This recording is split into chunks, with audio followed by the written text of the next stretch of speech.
আসসালামু আলাইকুম প্রিয় দর্শক, স্বাগত জানাই ট্রমা ইনস্টিটিউট সীমিত আয়োজন আমার শিক্ষাঙ্গন অনুষ্ঠানে। আপনাদের সাথে আমি আছি মোহাম্মদ সাইদুর রহমান নীরব, সহকারী জনসংযোগ কর্মকর্তা, ট্রমা সেন্টার মেডিকেল ইনস্টিটিউটস।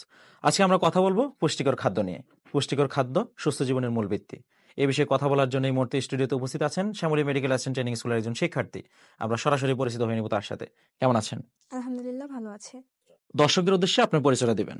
আসসালামু আলাইকুম, আমি নুসরাত জাহান লামিয়া, শ্যামলী ম্যাটসের 2024-25 শিক্ষাবর্ষের একজন শিক্ষার্থী।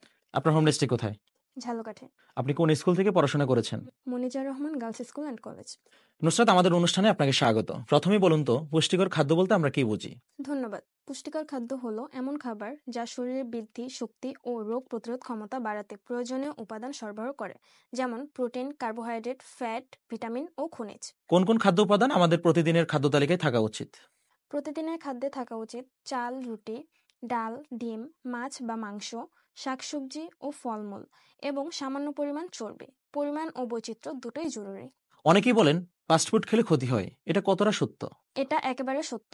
অতিরিক্ত তেল, লবণ ও চিনিযুক্ত ফাস্টফুড হজমের সমস্যা করে, ওজন বাড়ায় এবং দীর্ঘমেয়াদী ডায়াবেটিস, উচ্চ রক্তচাপ ও হৃদরোগের ঝুঁকি বাড়ায়।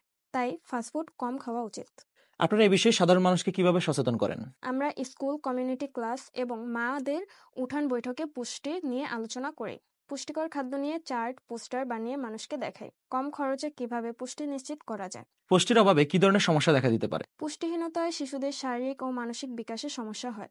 বড়দের মধ্যে দুর্বলতা, রক্তশূন্যতা, রোগ প্রতিরোধের ক্ষমতা কমে যাওয়া ও ত্বক, চুলের নানা সমস্যা দেখা যায়। শেষ প্রশ্ন, আপনি কি এই বিষয়ে কোনো বার্তা দিতে চান? শরীর ঠিক রাখলে তবেই মন ভালো থাকে। খাবারের রং, স্বাদ নয়, গুণের দিকে তাকান। সঠিক খাদ্য নির্বাচন করলেই সুস্থতা ধরা দেবে।